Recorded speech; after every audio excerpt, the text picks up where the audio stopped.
forget, I wanted to cover. What was it? It's a bit something that was interesting that I missed on the last bit. Found out this week that the ZBrush DVDs have been pirated finally. We knew they would be, but we're quite proud of the fact that we managed to hold off piracy this long. Bear in mind, what was it? September, October they were released? And it's now January, so there you go. Quite proud of that one. Although, not surprisingly, had a look at the hits on dash.slash on my personal site last night, and the hits have doubled overnight. So, and all of a sudden, the emails of queries I'm getting about, are you going to be covering this, that, and the other in your next DVDs, and will you be doing this, and can you tell us, which application is best, Mudbox or ZBrush, and all this sort of stuff. They've all of a sudden arriving in my box this week. It's quadrupled the amount of emails I'm getting, and it does make you wonder, how many of these people actually bought the DVD, etc., etc. I do realise that sometimes people can't simply afford it,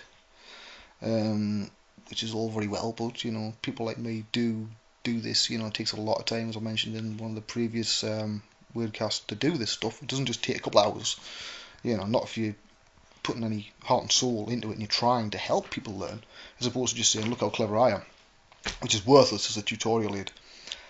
Artistic appreciation, fair enough, but as a tutorial aid, load of rubbish, things like that.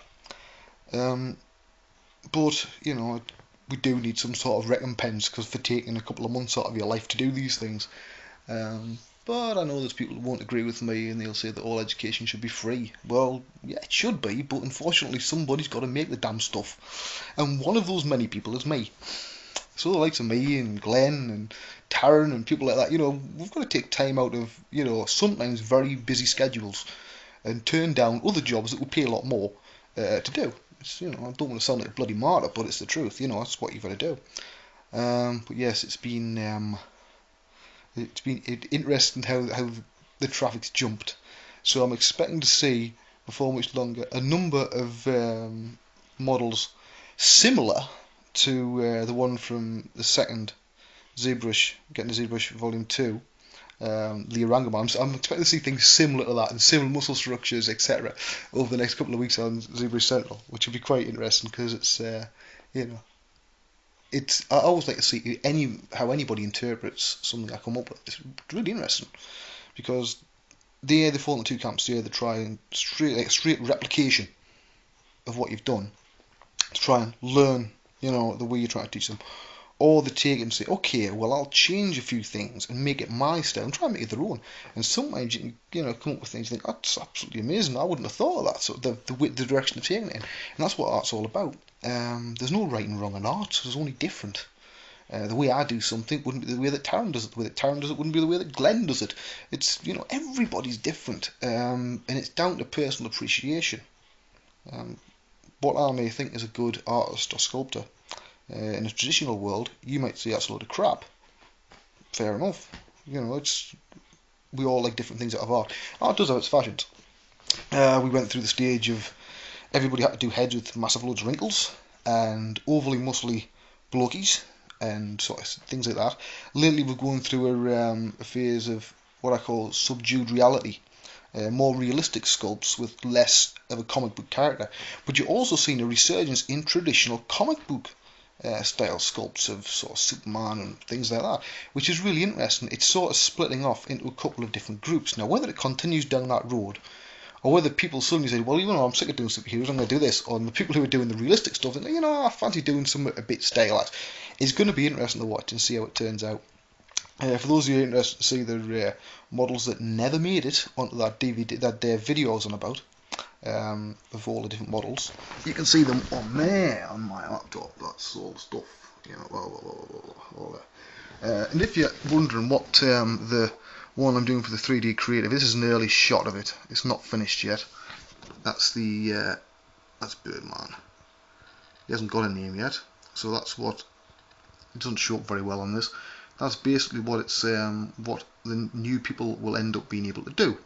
I've kept the muscle structure on that fairly simple, because you're dealing with people, as I say, that have never touched the program before, may not have a very good anatomical knowledge, and in any article there's a compromise to be made between what you have the space to cover and what you're able to cover, because you have to work within word count. If you've only got, say, 2,000 words, you're not going to be able to get into a detailed deconstruction of exactly every brushstroke. So you've got to find a shorthand way of telling people what they need to know, and hopefully not miss out the important things.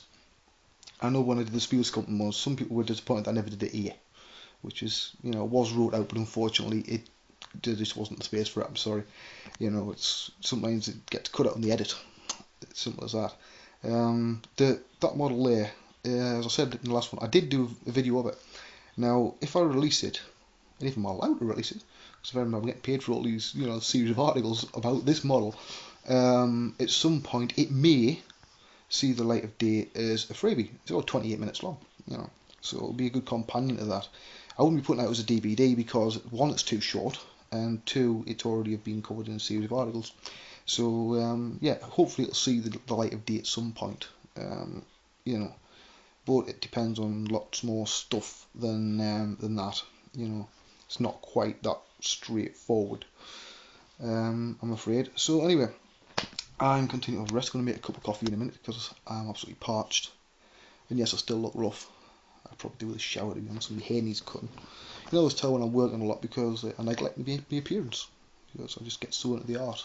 I don't think I'm the only person that does that, but it's normally a pretty good sign that I'm working hard when I forget to do things like get my hair cut and stuff. So I sound like the old guy at Steptoe's son, don't I? But you know what I mean. It's, sometimes you've got to pull long hours and there's simply not the time to go and get your hair cut and things like that. But anyway, right, I'll see you all next time. I'm working on a sculpt at the moment. Might see the light of day, might not. At the moment, the trouble is, it's turning out. I like it. I like the design, but it's weird. It's probably the weirdest, most warped, strange sculpt I've ever done, and that worries me a little bit. That people might think I'm completely crazy if they say it. So I'll have to see how it finally ends up, and we'll see. But hopefully, before too much longer, I'll get my feet wet and start, releasing some more, sort of pictures and stuff that I've been doing. But yes, anyway, see you all next time. Bye bye.